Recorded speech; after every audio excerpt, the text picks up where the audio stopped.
और जब ही उसको लगा कि कोई आ रहा है तो ठीक वो अपना मुंह अंदर करके चुपचाप वहीं पड़ा रह जाता है। ठीक इसी तरह से हम परमार्थी प्रेमी भाई बहनों को भी रहना चाहिए।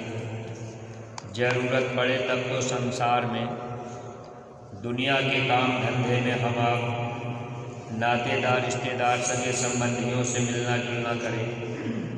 अगर कोई ऐसा काम, कोई ऐसी ज़रूरत नहीं है तो हम लोगों को भी चाहिए कि हम लोग अपने मन को समेट कर अंदर की तरफ चलने का प्रयास करें। सुमिरन, ध्यान और भजन, ये क्रिया इसीलिए महापुरुष सब जीवों को बताते हैं ताकि हम सब लोग इस रास्ते पर कुछ सफलता हासिल कर लें। परमार्थी प्रेमी भाई बहनों, देखिए महापुरुष जब भी आए तो हम जीवों की भक्ति के लिए, हम जीवों को सच्चा सुख देने के लिए महात्मा बराबर प्रयास करते रहे। लेकिन भक्ति के राह पर चलने वाले जीव सफलता तभी हासिल कर पाते हैं जब उनको अपने गुरु के प्रति अटूट विश्वास हो जाए। जब तक गुरु के प्रति अटूट विश्वास नहीं होगा तब तक जीव परमार्थ के रास्ते पर सफलता हासिल नहीं कर पाते। अगर प्रत्येक सत्संगी प्रेमी भाई बहन गुरु के प्रति पूरा विश्वास कर लें तब तो ऐसे जीवों का काम बन जाता है। लेकिन गुरु के प्रति पूरा विश्वास, अटूट विश्वास जीव को कम हो पाता है। बहुत कम ऐसे प्रेमी होते हैं जो गुरु पर पूरा भरोसा और विश्वास रखते हैं। देखिए अपने स्वामी जी महाराज जब दादा गुरु जी के पास चले गए, रास्ता मिल गया, भजन करने लगे, तो स्वामी जी महाराज अपने गुरु के प्रति अटूट विश्वास रखते थे और विश्वास बराबर गुरु महाराज का अपने गुरु के प्रति यानी दादा गुरु के प्रति बढ़ता गया। परमार्थी प्रेमी भाई बहनों, स्वामी जी महाराज के अगर दृष्टांत को देखा जाए तो ऐसा अटूट विश्वास हम जीवों के अंदर जल्दी नहीं हो पाता। एक बार स्वामी जी महाराज अपने दादा गुरु जी के लड़के के साथ में, शर्मा जी के साथ ऐसे घूमने के लिए निकल पड़े। देहरादून की तरफ जा रहे थे। स्वामी जी महाराज और शर्मा जी यानी दादा गुरु जी के लड़के जब दोनों लोग देहरादून पहुँचे, वहाँ एक सन्यासी से मुलाकात हो गई। जब सन्यासी से मुलाकात हुई, हाल चाल बातचीत हुई, उस समय वो सन्यासी गुरु महाराज से, स्वामी जी महाराज से बातचीत करने लगे और वो कहने लगे कि जिले के डीएम हमारे शिष्य हैं, यहाँ की एसपी हमारे शिष्य हैं, दरोगा भी मेरे पास आता जाता है। कहने का मतलब सन्यासी जी स्वामी जी महाराज से ये बात बता रहे कि जिले के डीएम हमारे शिष्य हैं, यानी वो सन्यासी जी अपने को बहुत बड़ा महात्मा साबित करना चाहते थे। स्वामी जी महाराज से उन्होंने पूछा सन्यासी जी ने कि आपका कैसे चलता है, यानी आपका खर्चा पानी कैसे चलता है, क्योंकि उस समय स्वामी जी महाराज ने कोई शिष्य अपने बनाए नहीं थे। देखिए स्वामी जी महाराज कहने लगे कि मेरा तो गुरु के भरोसे चलता है, गुरु के द्वारा ही चलता है। जो कुछ वो चाहते हैं, जो मुझे ज़रूरत होती है वो देते रहते हैं, हम गुरु के भरोसे ही चलते हैं। अब सन्यासी जी से बातचीत हुई, लेकिन सन्यासी को ये बात अच्छी नहीं लगी कि गुरु के भरोसे इनका चलता है। ये बात सन्यासी को अच्छी नहीं लगी। फिर सन्यासी जी कहने लगे कि ठीक है, अच्छा तो आज सब लोग यही रुकेंगे, भोजन यही बनेगा। सन्यासी जी बोले कि हम बाज़ार जाते हैं, बाज़ार से हम तीनों लोगों के खाने पीने का सामान ले आते हैं, भोजन यही बनेगा। तो सन्यासी जी और शर्मा जी यानी दादा गुरु जी के लड़के को साथ लेकर सन्यासी जी बाज़ार चले गए। स्वामी जी महाराज वहीं रुके रहे। जब वही सन्यासी बाज़ार गए तब तक एक आदमी चावल, दाल, आटा और सब्जी, घी, तेल, सारा सामान लेकर के स्वामी जी महाराज के सामने आए और उन्होंने कहा, महाराज ये सेवा मेरी आप स्वीकार कर लीजिए, आज भोजन इसी से बना करके खा लीजिएगा। स्वामी जी महाराज ने उस प्रेमी से जो भी वो सामान लेके आए थे सब ले लिए। स्वामी जी महाराज भी भोजन बना करके तैयार कर भी दिए। उधर सन्यासी जी बाजार गए। बाजार में चावल, दाल, आटा जो कुछ उनको लेना था वो सब कुछ खरीद लिए। खरीदने के बाद जब दुकानदार ने पैसा मांगा तो सन्यासी जी ने पैसा देने से इनकार कर दिया। दुकानदार कहा कि फिर हम सामान नहीं दें। सन्यासी ने कहा कि हमको लेना भी नहीं। दुकानदार बोले कि जब लेना नहीं था तो इतनी मेहनत क्यों करवाए। ये बात शर्मा जी को भी, दादा गुरु जी के लड़के को भी अच्छा नहीं लगा। आखिर सन्यासी और शर्मा जी दोनों लोग लौट करके जब आए तो गुरु महाराज खाना बना करके तैयार रखे थे। सन्यासी जी ने पूछा कि अरे भाई भोजन आपने कैसे बना दी। तो स्वामी जी महाराज ने फिर वही बात दोहराई कि मैंने तो आपसे पहले ही कहा था कि मैं अपने गुरु के भरोसे रहता हूँ। एक आदमी आया, उसने सबके खाने का सामान, चावल, दाल, आटा, घी, तेल सब कुछ ला दिया और मैंने भोजन बना के तैयार कर दिया। आखिर तीनों लोग भोजन किए, लेकिन सन्यासी को बड़ा अचंभा लगा, क्योंकि गुरु के ऊपर दृढ़ विश्वास सबको नहीं होता और स्वामी जी महाराज अपने गुरु के ऊपर पूरा पूरा भरोसा विश्वास किए थे। हम आप जो सत्संगी प्रेमी भाई बहन हैं, कभी अपने को हम लोग मिलावें तो हम लोग उस कैटेगरी में कभी आ ही नहीं पाते। अंत में स्वामी जी महाराज फिर वहाँ से देहरादून से मंसूरी के लिए चले, साथ में सन्यासी भी चले।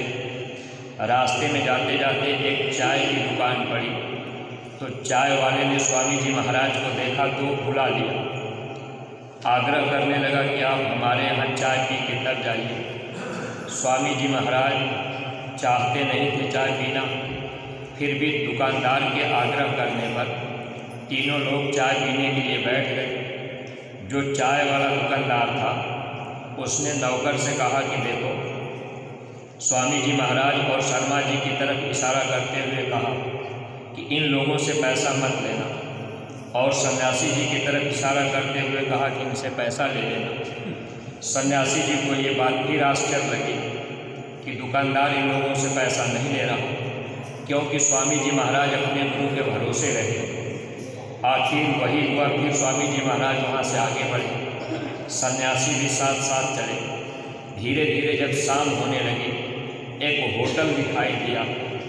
होटल मालिक जब स्वामी जी महाराज को देखा तो देखते ही गुरु महाराज को होटल मालिक बुला लिया।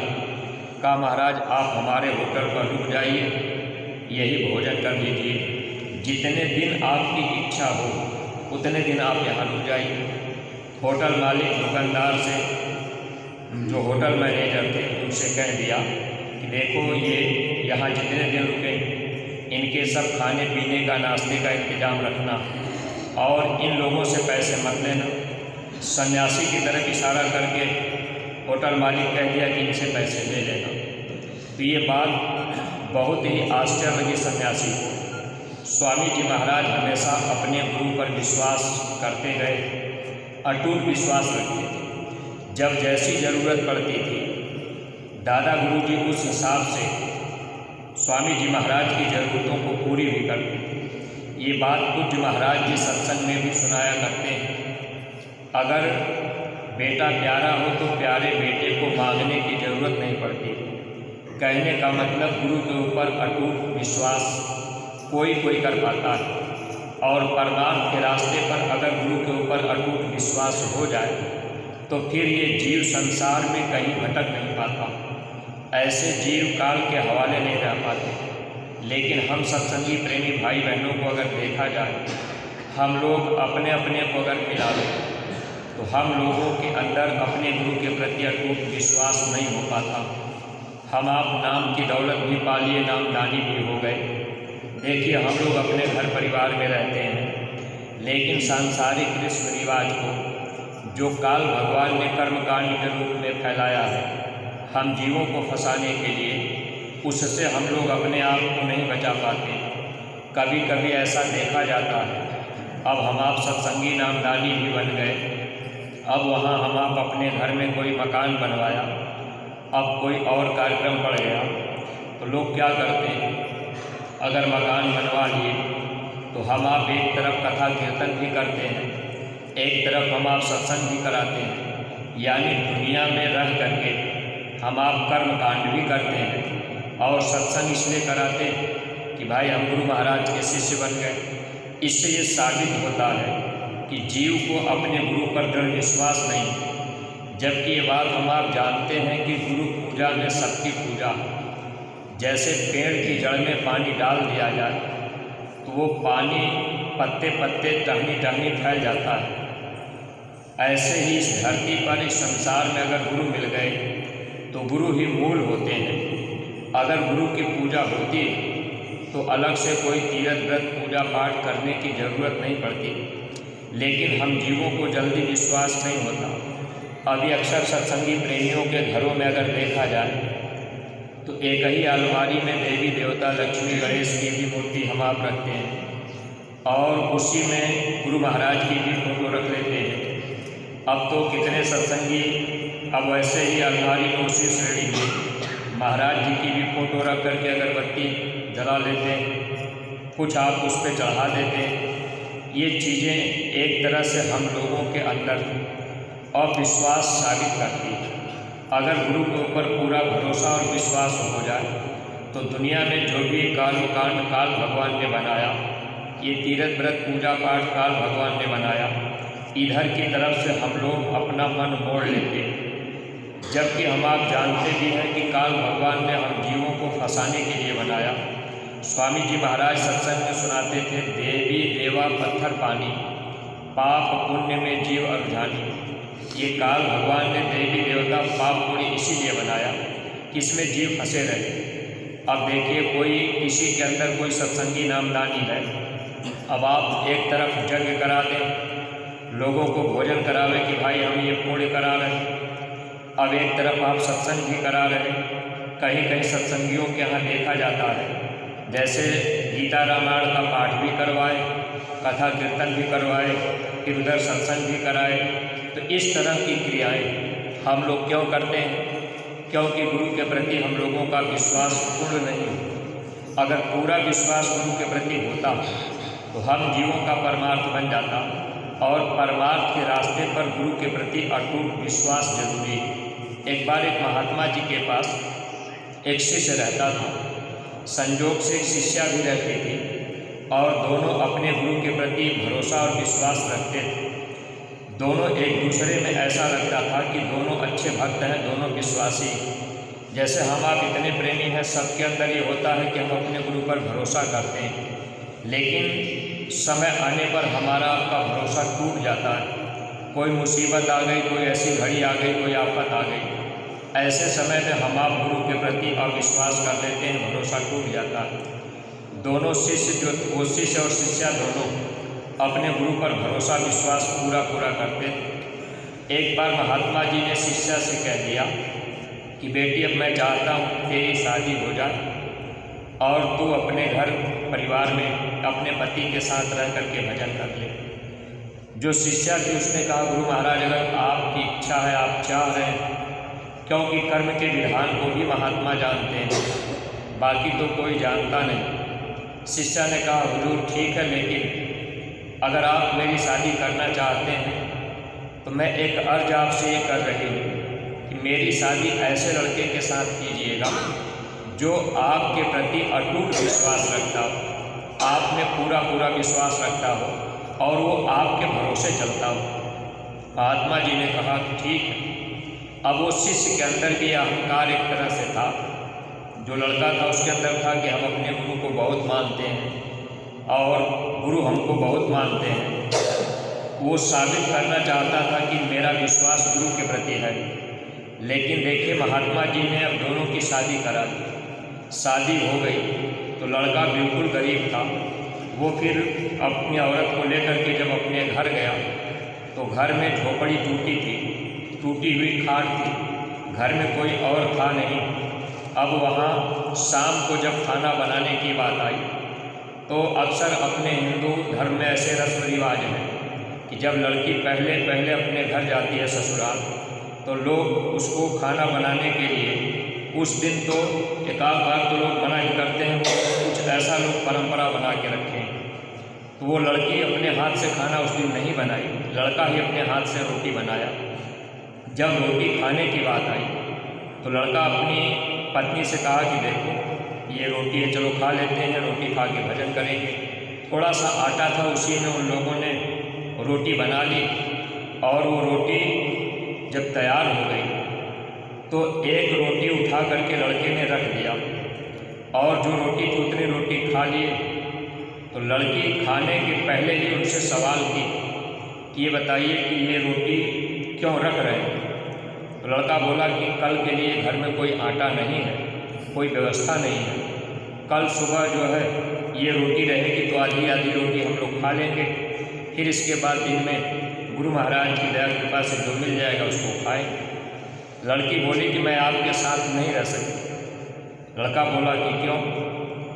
तो लड़की बोली कि मैंने गुरु महाराज से कहा था कि मेरी शादी ऐसे लड़के के साथ करना जो आपके ऊपर अटूट विश्वास करता, लेकिन अगर आपको अपने गुरु पर अटूट विश्वास होता तो कल के लिए एक रोटी आप क्यों रखते?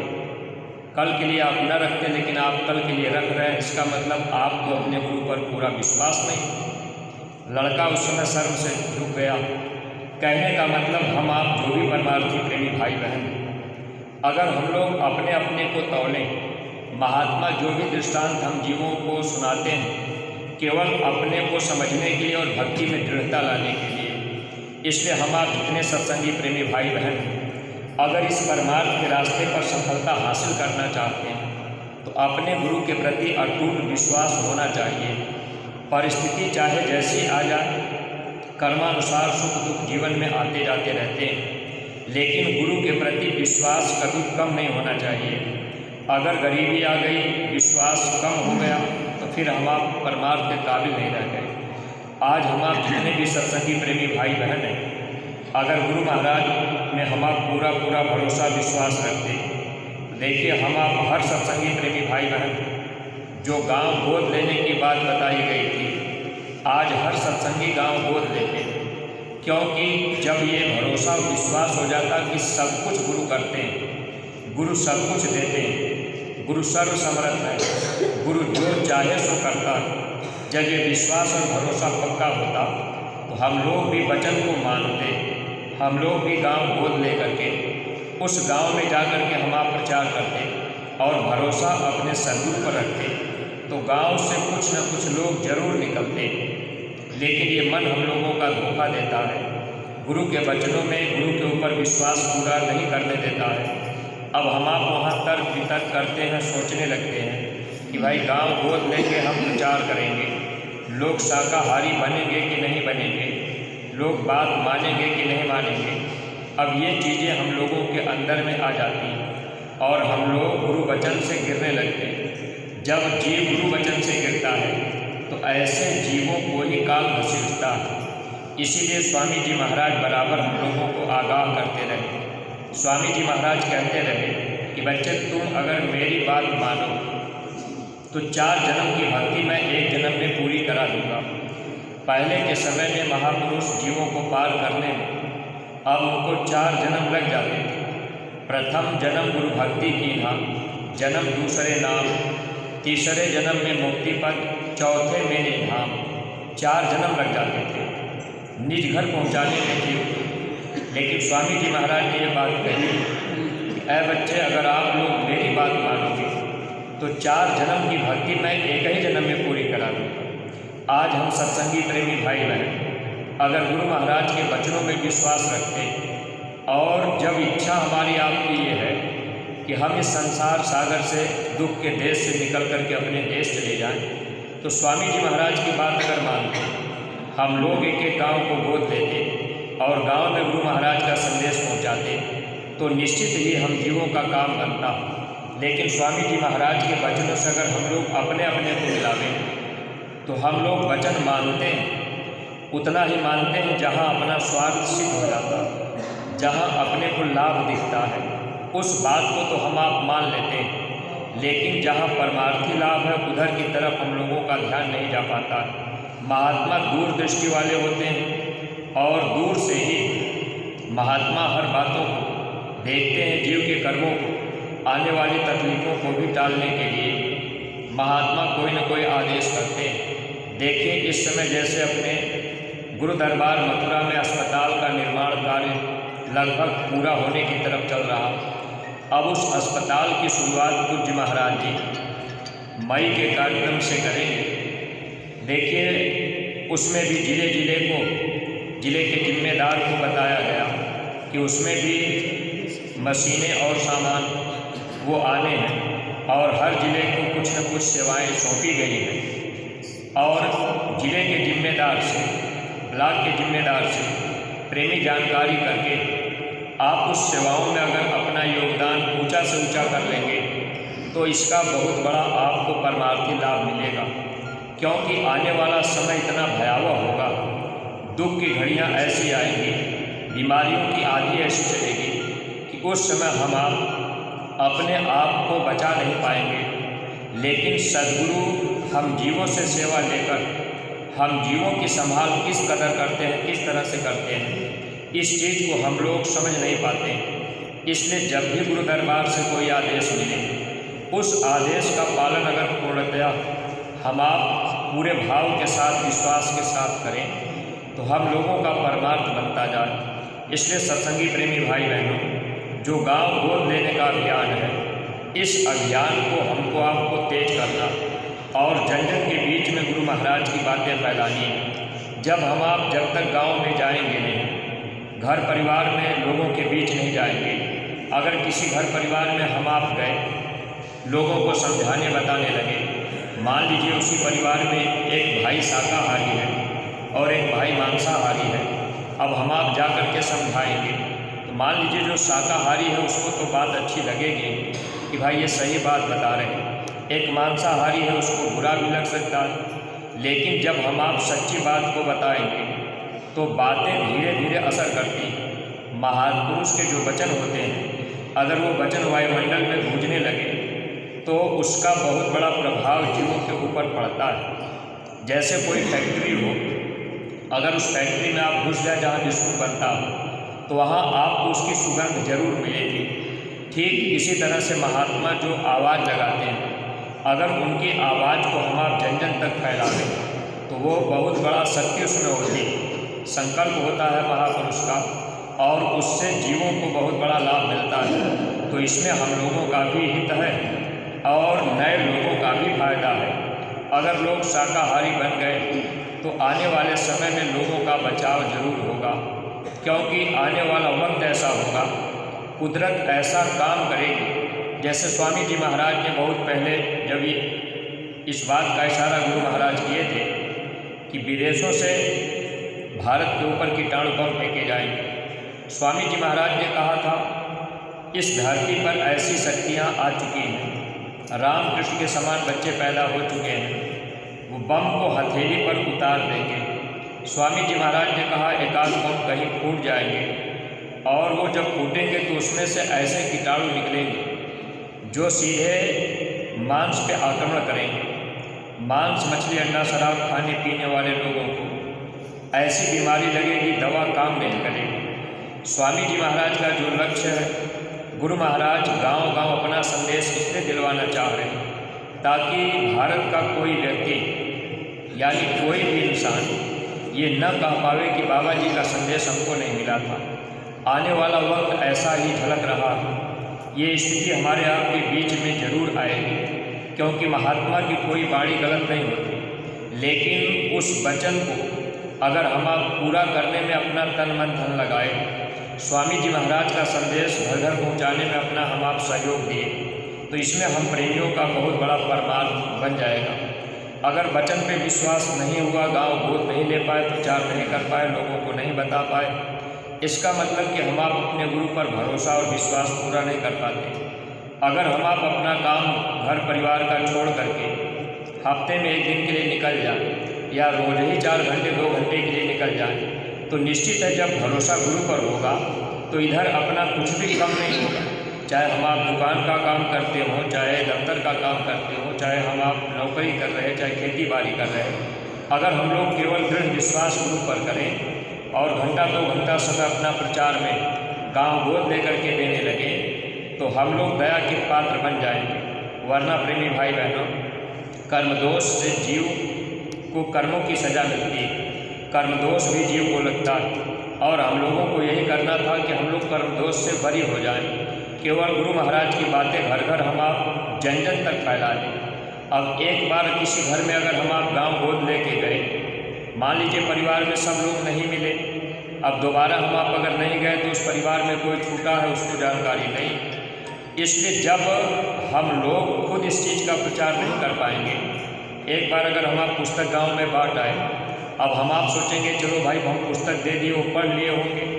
जब हम लोग गुरु महाराज की बात फैलाने में जो इतनी बड़ी दौलत गुरु महाराज ने दी और गुरु महाराज के काम में हम लोग अपना समय नहीं दे पा रहे, तो जिनको नामदान नहीं मिला, जो लोग गुरु के पास नहीं आए, जो लोग दुनिया में फंसे हुए हैं, एक बार पुस्तक पहुँचा देने से क्या वे लोग पुस्तक को पढ़ करके समझ लेंगे? क्या ज़रूरी है कि वो पढ़ लेंगे या परिवार में सबको पढ़ा देंगे? तो जब बार बार हम आप जाते तो उस बात का असर पड़ता और परिवार में कोई न कोई इस बार मिल गया, कोई अगले बार में मिल गया, तो कुछ न कुछ बात लोगों के अंदर असर कर जाती है। पढ़े लिखे लोग भी रहते हैं, जब हम आप उनके पास जाएंगे तो बातों को समझाने का प्रयास करेंगे, धीरे धीरे बातें असर करेंगी। और आने वाला वक्त ऐसा ही है जिसमें गुरु महाराज ने जो इशारा किया था कि मांस मछली अंडा शराब खाने पीने वाले लोग अपने आप को नहीं बचा पाएंगे, क्योंकि ऐसी बीमारियां लगेंगी। अब जैसे हम आप कभी इस तरह से प्रैक्टिकल में देख सकते हैं, खेती का काम हम आप करते हैं, गेहूँ हम आप बो दिए, अब गेहूँ बोने के बाद उसमें गेहूँ का मामा एक ऐसी घास जमती है जो गेहूँ जैसे पत्ती होती है, लेकिन किसान आदमी दुकानदार के पास जाता है, दवा ले आता। आप गेहूं पर दवा मारेंगे तो उसमें जो घास होती है वो जल जाती है। दोनों के पत्ते एक समान हैं, लेकिन घास जल जाती है और गेहूं बचती है। ठीक इसी तरह से परिवार में एक भाई शाकाहारी और एक मांसाहारी हैं तो दोनों भाई, लेकिन कुदरत ऐसी दवा फेंकेगी जिससे मांसाहारी लोग अपने को नहीं बचा पाएंगे और शाकाहारी लोगों की संभाल होगी। क्योंकि गुरु महाराज का ये संदेश है, बाबा जी का कहना शाकाहारी रहना, तो गुरु की बात अगर जीव संसार में भी रह के मानता है तो महात्मा उसकी भी संभाल करते हैं। लेकिन इस बात को फैलाने में हम लोगों को अपना तन मन धन लगाना है। अगर हम लोग ये काम करने में रुक गए या वचनों पर ध्यान नहीं दे पाए तो परमार्थी प्रेमी भाई बहनों, इसमें हम लोगों को कर्म दोष लगेगा। इसलिए हर जिम्मेदार प्रेमियों को ब्लॉक के, तहसील के, जिले के और अपने न्याय पंचायत के या जो भी संगत में सक्रिय प्रेमी हैं, सबकी ये जिम्मेदारी है कि हम हर लोगों से ये जानकारी लें, पूछें कि भाई आपने गांव गोद लिया कि नहीं लिया, कौन सा गांव आपने गोद लिया। अभी एक भाई आए थे कन्नौज से, बताने लगे कि भैया हमने एक गाँव गोद लिया है, उस गाँव में मैंने 5 बार सत्संग करा दिया, यानी कभी इस मोहल्ले में, कभी उस मोहल्ले में, कभी बता रहे थे कि वहाँ से 30-40 लोग जुड़ गए।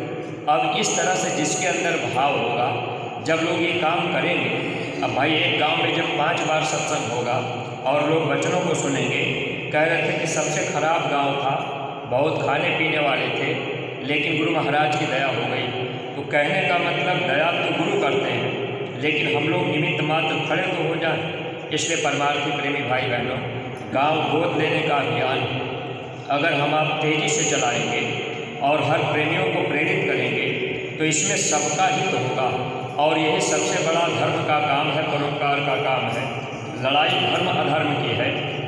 अगर हम आप धर्म का साथ नहीं दिए, धर्म की तरफ हम आप नहीं आए और जैसे पहले हम आप संसार में रहे उसी तरह से अब भी पड़े रह गए, तो भाई धर्म अधर्म की लड़ाई है।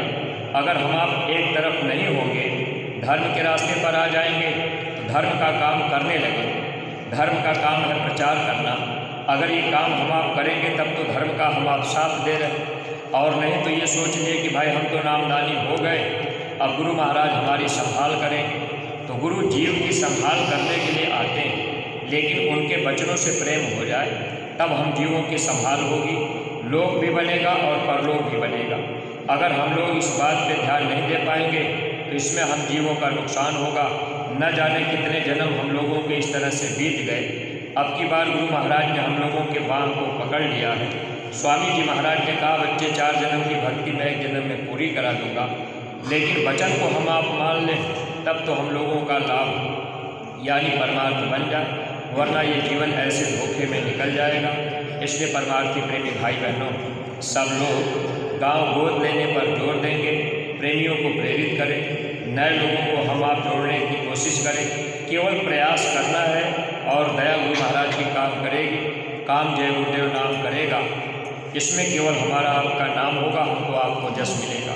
इन्हीं शब्दों के साथ में हम अपनी वाणी को विराम दे रहे हैं। कोई बात अगर अटपटी लगी हो तो आप लोग अपना छोटा भाई समझकर क्षमा कीजिएगा।